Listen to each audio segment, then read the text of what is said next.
Hello and welcome to the first video of digital signal processor and architecture. The first unit of digital signal processor, that is the fundamentals of programmable DSPs. After covering this unit, the students will be able to understand the fundamentals and characteristics of DSP processor. Also, they will be able to understand or describe the various architectural modification in the DSP processor.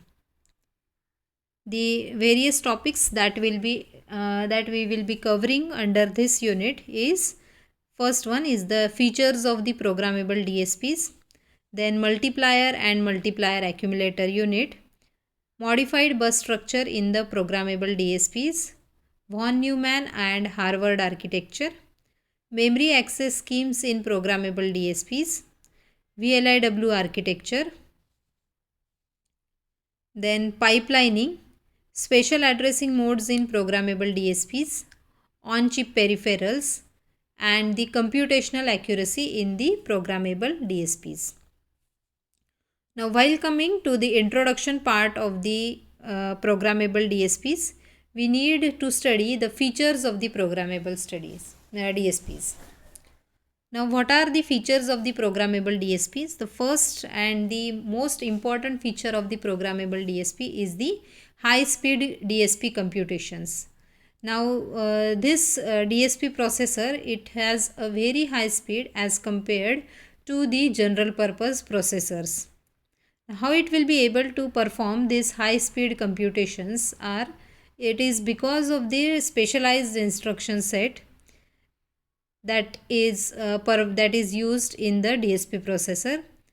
It will be able to perform the repetitive numeric calculations. What are the numeric calculations that we will be able to do in the DSP processor? It is performed with a very high speed. Also, it has a fast and efficient memory accesses. This feature of the DSP processor is because of the hardware modifications that have been made in case of the DSP processor as compared to the general purpose processor. Also, the next feature is the special mechanism for the real time input and output. Now, as we have seen that the DSP algorithms, most of the DSP algorithm, it needs to work on the real time inputs.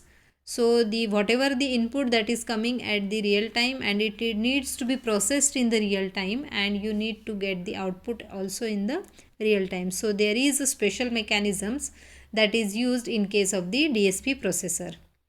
Then low power consumption, the power used is very low. Then the low cost in comparison with the general purpose processors.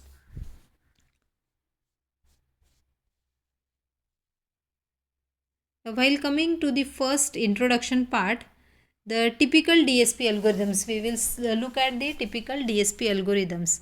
Now we know that under the DSP algorithms, we have the different algorithms or different filters that we will be able to perform, or we will be able to use it. If we look at the first algorithm, that is the finite impulse response, that is called as the FIR filter, or a finite impulse response filter. Now when we look at the output equation of the FIR filter, that is y of n is equals to summation k is equals to 0 to m ak x of n minus k. Now this in this particular equation, y of n is equals to ak x of n minus k, we have input equation, input that is x of n minus k. This x of n minus k is nothing but the shifted input, that is your original signal is x of n and it is shifted by the k samples, where the value of k, it is going from 0 to m, and you have the coefficient that is ak.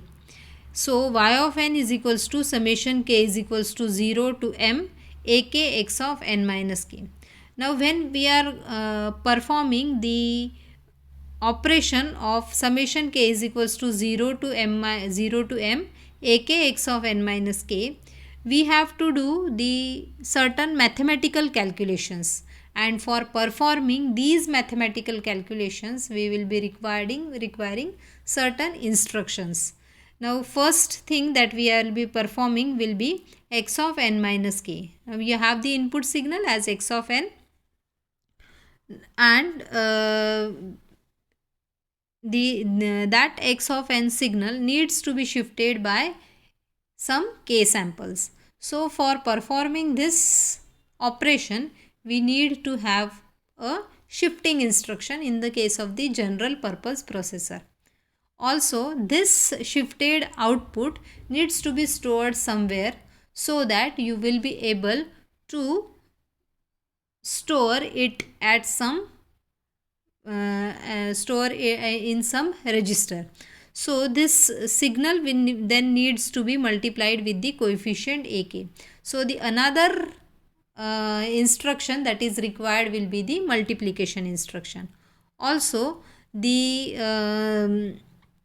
next thing that we will be doing is the summation part, that is it is going from k is equals to 0 to m ak x of n minus k. So whatever the output of ak x of n minus k, it needs to be accumulated somewhere, and then finally you are going to add this output ak x of n minus k to get the final output, that is y of n. Now if we closely look at all these algorithms, whether it is an IIR filter or a convolution output or the discrete Fourier transform or the discrete cosine transform, in all of these we have the sum of the product form, that is SOP. So this SOP is the key element in the most of the DSP algorithm.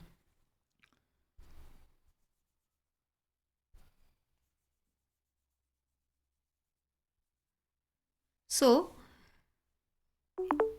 we should have a kind of the arrangement that needs to be made in case of the DSP processor, which will be able to calculate all these operations in a single clock cycle.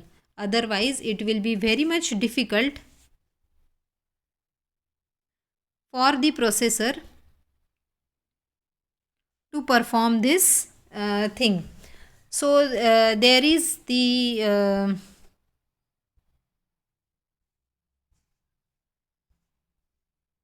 arrangement is made in case of the DSP processor to perform this kind of the operation.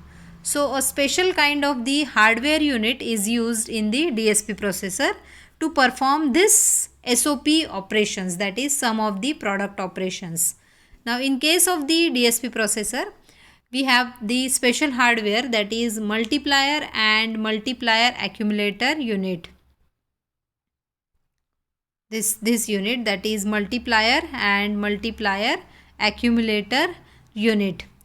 Most common operation required in the DSP applications, that is the array multiplication. For example, in case of the convolution and correlation, whether we are using the process of convolution or whether we are using the correlation, it needs to be multiply the input signals and the impulse response that is coming in the real time. All these are stored in the form of an array, and you need to perform the array multiplication. So important requirement of array multiplier is process the signal in the real time. So we need to process these signals in the real time. It requires multiplication as well as accumulation to be carried out using the hardware elements. So same thing that we have discussed just now, that in any of the algorithm we need to do the multiplication as well as the accumulation. So that thing that will be done in the DSP processor using a hardware unit. So in case of the DSP processors, the two approaches are used to solve this problem. One is now these two approaches are used by the different industries or the different product development companies that have used this thing. The one is the Motorola and the another one is the Texas Instruments. they have used the two different approaches, but the ultimate use of it is the same one. So the two approaches to solve this problem are: first one is the dedicated MAC unit. A dedicated MAC unit implemented in hardware which has integrated multiplier and accumulator in a single hardware unit, which is used in the Motorola processor, that is MDSP5600X. So in case of the multiplier and in case of the Motorola processor, they have used a single unit which has the multiplier as well as the accumulator in a single hardware unit. And in case of the Texas Instruments, they have used the multiplier and accumulator separately. In both these approaches, the MAC operation can be completed in a single clock cycle. Now if we are same thing we are going to perform in the general purpose processor, we will be requiring the different instructions to perform these things. As for all of these things, we have the multiplication, we have the accumulation, we have the summation. So nearly 4 instructions are used while performing this kind of the instruction. But and for these 4 instructions you will be requiring at least 4 clock cycles. But if we are using a multiplier and a multiplier accumulator unit that is incorporated in the DSP processor, this thing will be performed in a single clock cycle. And as it is performed in a single clock cycle, you will be the speed of operation of the processor will become very much high as compared to the general purpose processor.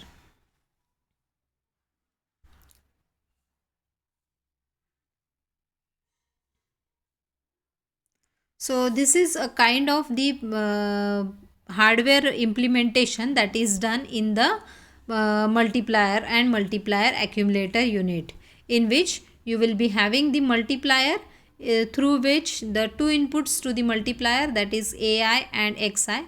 Whatever the output of the multiplier, that is AI XI, will be given to the adder, and the output of this adder will be, initially the value of the adder will be 0 0, and whatever the output of the adder, that is AI plus 1 and XI minus 1, initially that value will be 0 0, and whatever be the output result, it will be stored in the register. Again it is fed back to the adder, so the next multiplier output will be getting added again to the adder output.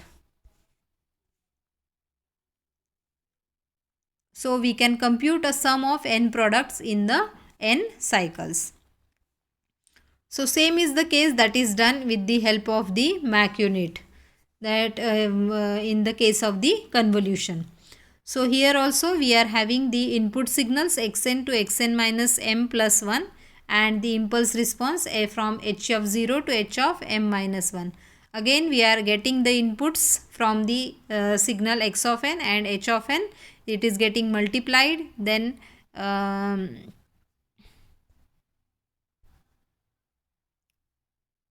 actually this should be like this, that is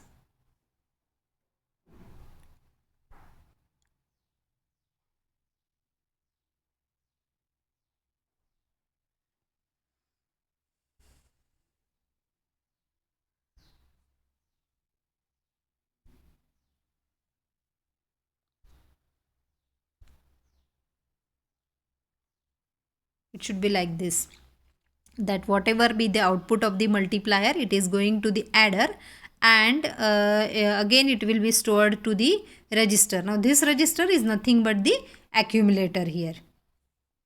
So here you are getting the output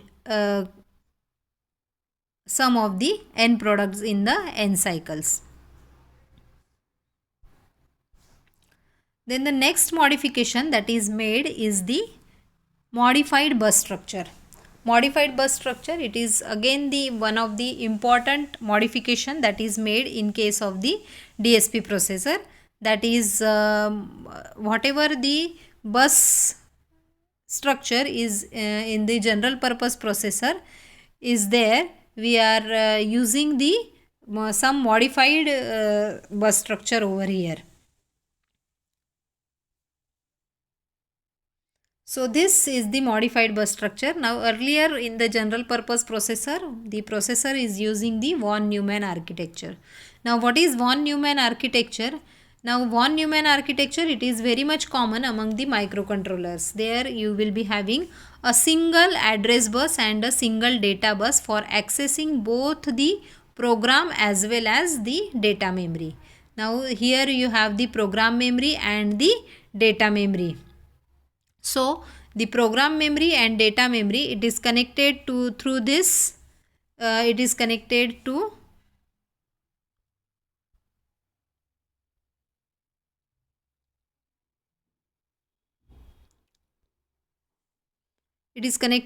through this single data bus to the both the program memory as well as the data memory. There is only one data bus operand that cannot be operands cannot be loaded while instructions are fetched, creating a bottleneck that slows the execution of the DSP programming. Now if we are using some processing unit, at that time we cannot use the control unit. So this data bus is singly handled by the processing unit and the control unit. So there is a limited number of operations that can be performed at a single time. So it needs to modify this bus structure, that is the in case of the modified bus structure. So what modification that has been done by the Harvard, that is called as the Harvard architecture. So one of the way to reduce the number of clock cycles required for the memory access is separating the data memory and program memory and connecting it through the separate address bus and the data bus. So use of more than one bus for both address as well as data. So as you can see the clear difference between these two figures, that is in case of the von Neumann architecture and in case of the Harvard architecture, you have a single data memory which is connected to this single data bus, and in case of the Harvard architecture you have the data memory and program memory differently, and it is connected to the through the different data bus as well as the address bus. So one time when we are using the data memory by the for the processing unit, the bus can be used for the program memory to the control unit also. So because of this, the speed of operation of the instruction execution becomes very much fast. Also there is a modified bus structure, that is the modified Harvard architecture. Now in case of the modified Harvard architecture, one set of bus is used to access a memory that has a program and another set that has the data alone. Then the next one is the multiple access memory. All these are the different modifications that have been done in case of the DSP processor in order to increase the speed of operation of the processor.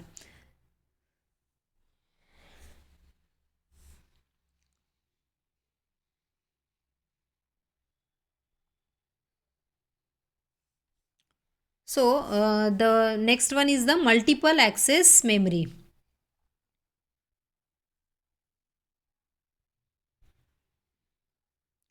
Multiple access memory. Now as the name itself, what do you mean by the multiple access memory is the number of memory access per clock period can also be increased by using a high speed memory that permits more than one memory access per clock period. That means in a single clock cycle you will be able to access the memory more than once, that is you can access the memory 2 times. So for example, DRAM, that is dual access RAM. It will permit 2 memory access per clock period. Means in a single clock period, you will be able to access the memory 2 times.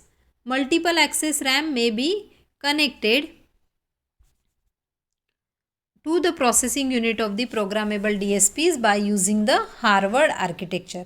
So you can use the multiple access RAMs that can be connected to the processor by using the Harvard architecture, and because of this, by combine use of the DRAM as well as the two independent data and address bus, this can achieve 4 memory accesses per clock period. In a single clock period, you will be able to access the memory 2 times.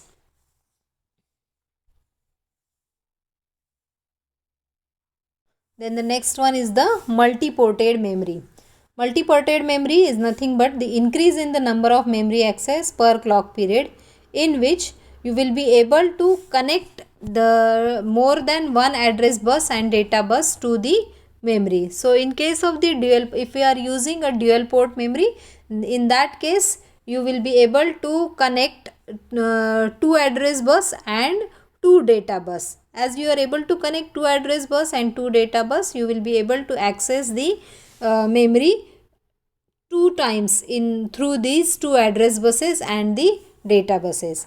So major limitation of the dual ported memory is the increase in the cost compared to single port memory of the same capacity. But there is one drawback in this, that is the cost will become high if you are using a dual ported or multi ported memory. Since in the dual port or multi port, you will be having the more number of pins you need to connect, and the chip area will be increased. So power consumption may also could be increased. So Motorola DSP 56100 or 561XX have a single ported memory and a dual ported data memory.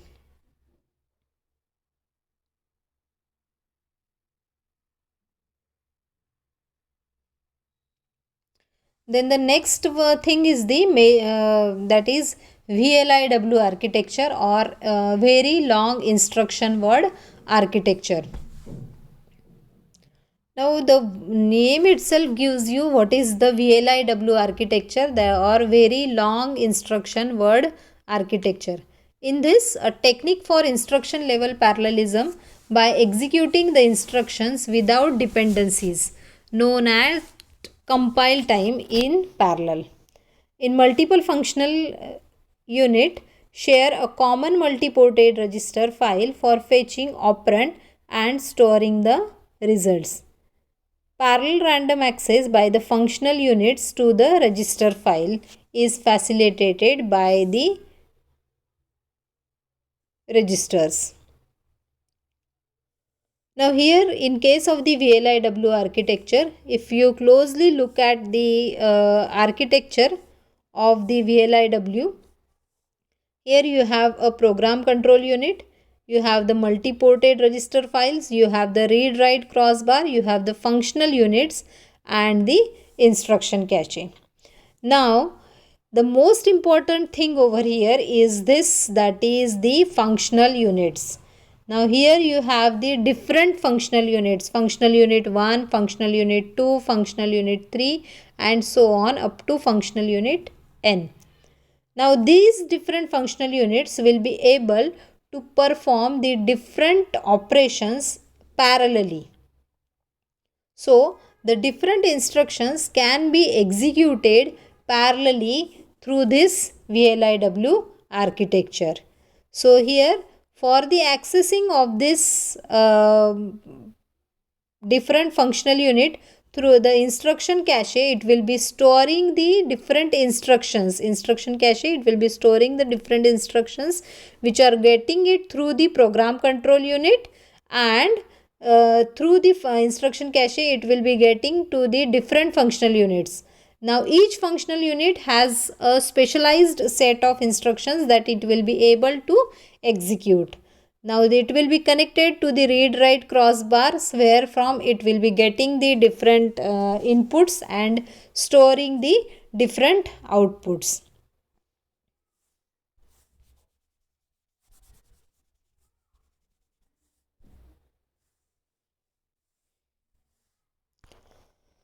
Now the next and the most important thing that is used in the processor, DSP processor, is the pipelining. Now what is pipelining? Pipelining, it is a technique for increasing the performance of a processor by breaking a sequence of operations into smaller pieces and executing these pieces in parallel when possible, thereby decreasing the overall time required to complete the set of operation. In case here we are dividing a single instruction or whatever the instruction that we need to perform, we need to break that instruction into some smaller pieces, and we need to execute that smaller pieces into small pieces and execute it in the parallel way. So whatever be the total time that is required to perform this operation, this complete instruction will be slowed down, will be increased, and it needs to be processed at a very less time. So it represents the trade-off between the efficiency and the use of and the ease of use. An instruction cycle can be divided into a number of micro instruction. So this instruction will be divided into the micro instruction, and each the micro instruction is called as the phase of the instruction. So there are the four different phases. First one is the fetch phase, then the decode phase, then the memory read phase, and the execution phase. What is fetch phase? Fetch phase is the instruction is fetched from the program memory. The first important thing is you need to fetch the instruction from the program memory. Then decode phase, the instruction is decoded. Then memory read phase, the operand required for the execution of the instruction may be read from the data memory. Then execution phase, execution as well as the storage of the results in either one of the register or memory is carried out. Now what is this pipelining that we will see over here in this particular diagram? We have the different instructions, that is instruction I1 and instruction I2.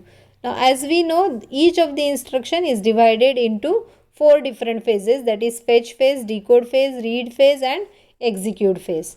Now without pipelining, if we are going to perform this instruction execution, now in the first clock cycle the instruction will be fetched, that is I1. In the second clock cycle, instruction will be decoded. In the third clock cycle, the instruction will be read, and in the fourth clock cycle, instruction will be executed. So for the execution of this first instruction itself, you will be having the 4 clock cycle. You will be requiring 4 clock cycles. Same way, for the execution of the second instruction also, you will be requiring 4 clock cycles. This is without pipelining or with no pipelining. Now again, if we are using the pipelining method, here we have the fetch phase, decode phase, read phase, and execute phase. Now in the first clock cycle, our fetch instruction for first instruction, that is I1, it will be fetched. Now when the fetch phase is completed, the decode phase will start in the second clock cycle. So this phase will be instruction will be going from I1 to will be going from one clock cycle to second clock cycle. Now here in this case, the fetch phase of the first instruction is empty. So in that particular time, we can bring the next instruction, that is I2, in picture. And when this decode phase is of instruction 1 is over, it will be going to the read phase. The third clock cycle, in the third clock cycle, this will be again empty one. Decode phase is empty and the fetch phase is also empty. So in the decode phase of the third clock cycle, it will be going of the instruction I1, and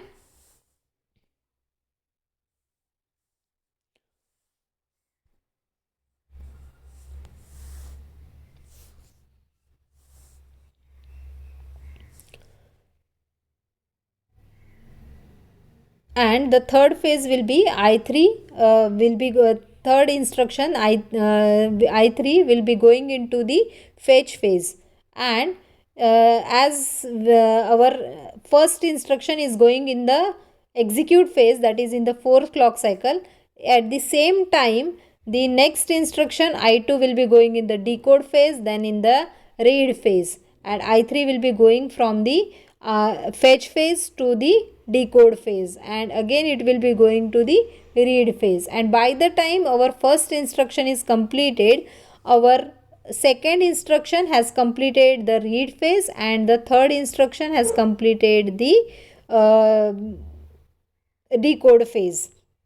Also, our fourth instruction is going from fetch phase to the decode phase, and the fifth instruction, when our first instruction is completed, our fifth instruction is coming in the fetch phase. And same way, in the pipelining itself, our instructions are going to be executed. So if we closely look at this, we have in the in the 9 clock cycles, only 2 instructions are executed. Here, in case of the pipelining processor, we are having in the 8 clock cycles, total 5 instructions are being executed. So here also our speed of operation of the processor has become very much large. So these are the different kind of the these are the different kind of the hardware modifications that have been done in case of the DSP processor to increase the speed of operation. So thank you. In the next lecture we will be looking at the different addressing modes of the programmable DSPs. I hope you have cleared the different architectural modifications that have been covered in case of the DSP processor. Thank you.